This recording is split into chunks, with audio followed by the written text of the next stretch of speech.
Good morning. Welcome to the Parasha Study, Parashat Vaera. We have a very interesting statement by Rashi and Hachmei Midrash in this week's Parasha when we talk about the lineage of Moshe and Aaron. And we're going to see how Rashi presents it based off the Drash. We're going to see how the Ibn Ezra presents it based off the Peshat. And we'll see why exactly there is an advantage to having an explanation of the Drash over the Peshat, what the Peshat is lacking that the Drash has. So I think this is a very nice case study for this example. Rashi comments, Perek Vav, Pasuk Kaf Hey, we're talking about the lineage of Moshe and Aharon, and it says, El-Azar ben Aharon, Lakach lo bibeno Putiel lo leisha. He married the daughters from the daughters of Putiel. She had many daughters. He took one of them. But lo et Pinhas, and she gave birth to Pinhas. And the Torah, and Rashi comments, and he says, well, who is Beno Putiel? So we play off this word Putiel. Note how this idea plays out. Mizera Yitro, Shipitim Agalim La'avodah Zarah.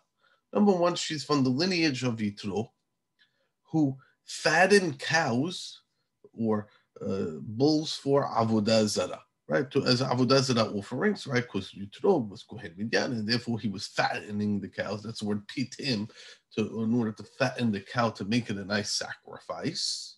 So that's one.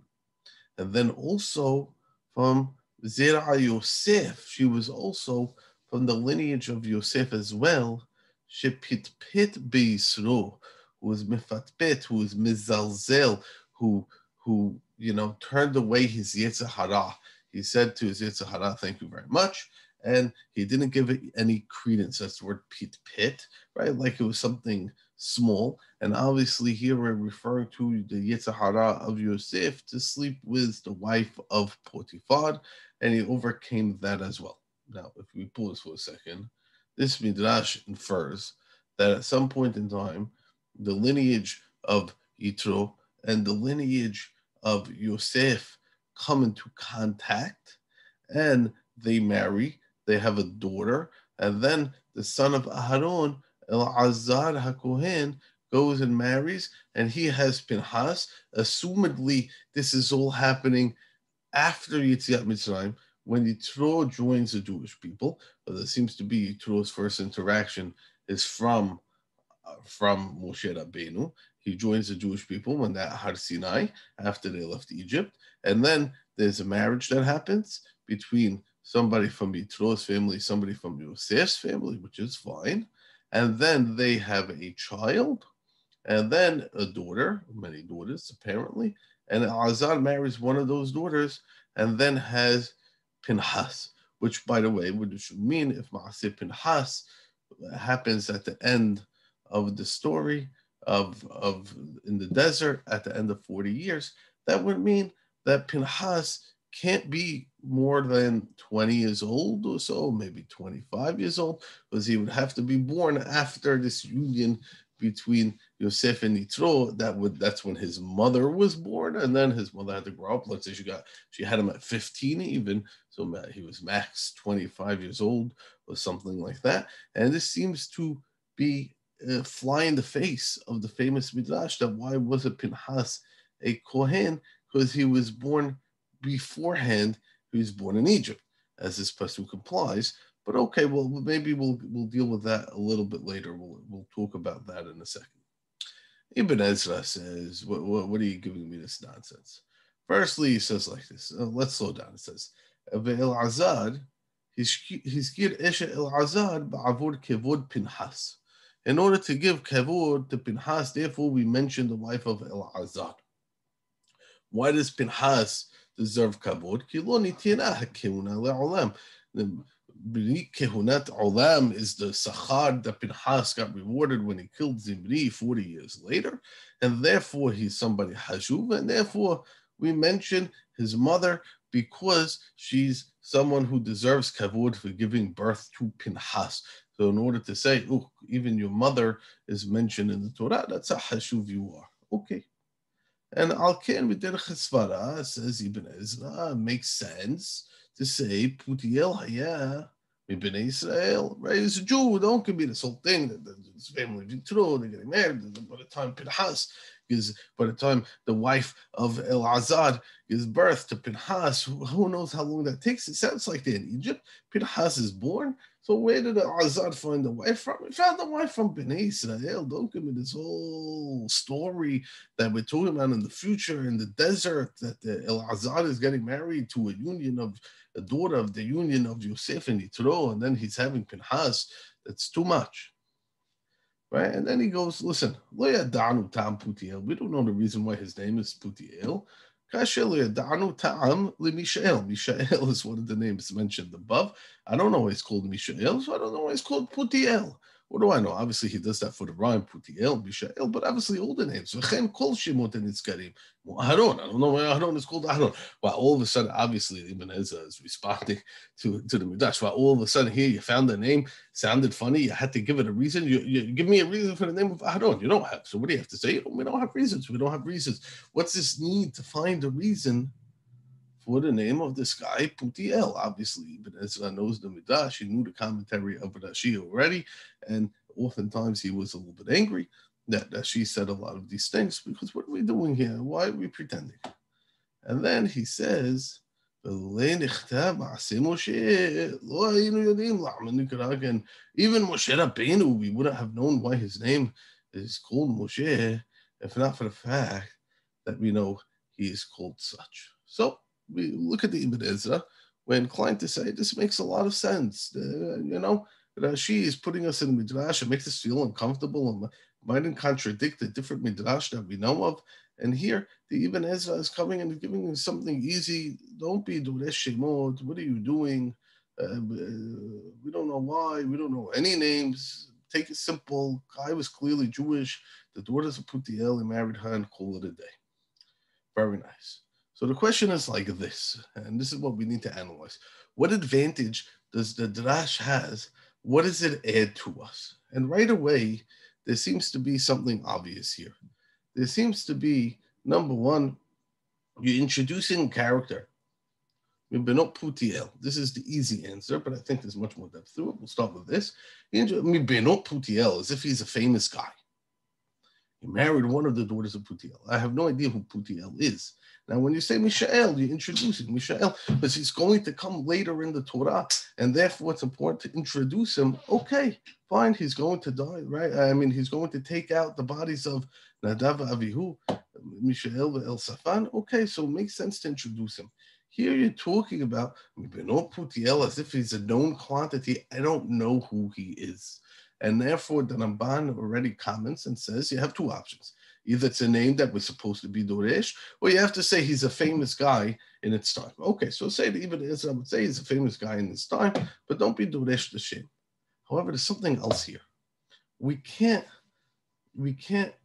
kind of disappear from the fact that when we trace Pinchas, his mother, back to Yitro and Yosef, Yitro because of Avodah Zarah, Yosef because of Yitzhak Hara of Gilui Arayot, that when we realize what are the rabbis saying, right? Wait a minute. What was Pinchas standing up for 40 years, at the end of 40 years in the desert? What's he standing up for when he kills Zimri and Kozbi? And the answer is these two things. He's standing up because they're worshiping Baal Peor, and he's standing up because they're giving into the Yitzhak Hara of Gilui Arayot. So these two factors is exactly what Pinchas is fighting against. Come the rabbis and tell us, look, where did he get it from? It's in his blood, from his history. His mother is a union. His grandparents from his mother's side are from Yitro and from Yosef, and therefore he has that in his blood. So we're reading into the story. And notice the Ibn Ezra also read into the story that we're talking about Pinchas and his mother because of what's going to happen. And here the rabbis are giving us an extra element. They directly identifying the story that happens with the parental lineage of Pinchas. And why are they doing that? What's this need to talk about Pinchas and his future that's going to happen? If you look, in the Pesukim, it's very odd what's happening. We trace the family of Levi. And we talk about Levi. Levi had three sons, Gershon, Mekahat, and Merari. Bnei Gershon, Livni, V'Shimei. Fine. Bnei Kehat, we have four sons for Kehat, Harun, Uziel, and Bnei Merari, Mahli, and Mushi. So we trace Levi, his three sons, and their grandchildren. Okay, very good. Then we go into the family of Kehat and into Kehat's children, right? The grandchildren and who they had, because we need to get to Moshe and Aharon.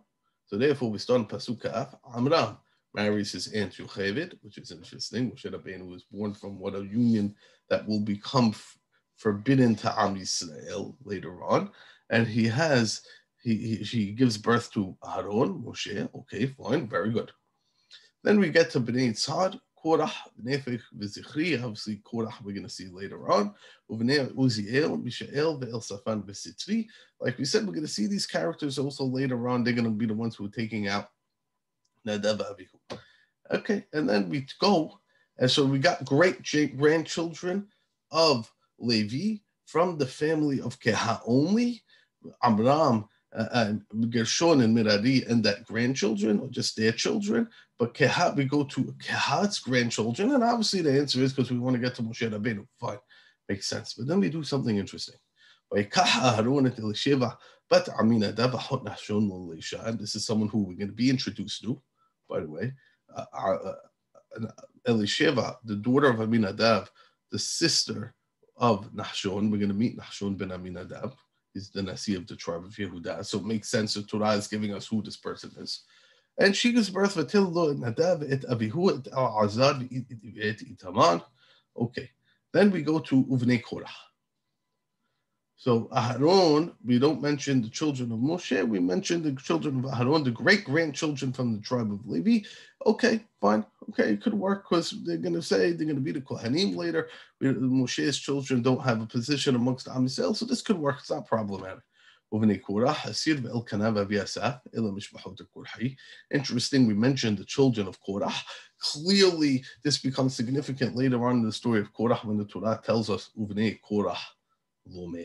They don't die. They disagree with their father's rebellion against Moshe and Aharon, which is a fascinating story. Okay, fine. So we mentioned them as well, that they're going to play significant roles in the rebellion. And then finally, we get to the most interesting Pesukim. So we got great-grandchildren. We got great-grandchildren of Kehat, great-great-grandchildren of Levi, right? Again, we got Levi, Kehat, Amram, Aharon, and then Aharon's children. And now all of a sudden we have a sixth generation that we don't see by anybody else, Elazar ben Aharon. So we're skipping Nadav, we're skipping Avihu, we're going to Elazar ben Aharon, which is interesting because I don't talk about who the wife of Korah was. Why do I need to talk, who had a seed of Elkanah B'Yasaf? Why do I need to talk about his wife? And again, like we said, we don't know who Benot Putiel was. That Taylor Lord Pinahas, only Pinahas, that was the only child that she had, maybe. And then we sum it up. Meaning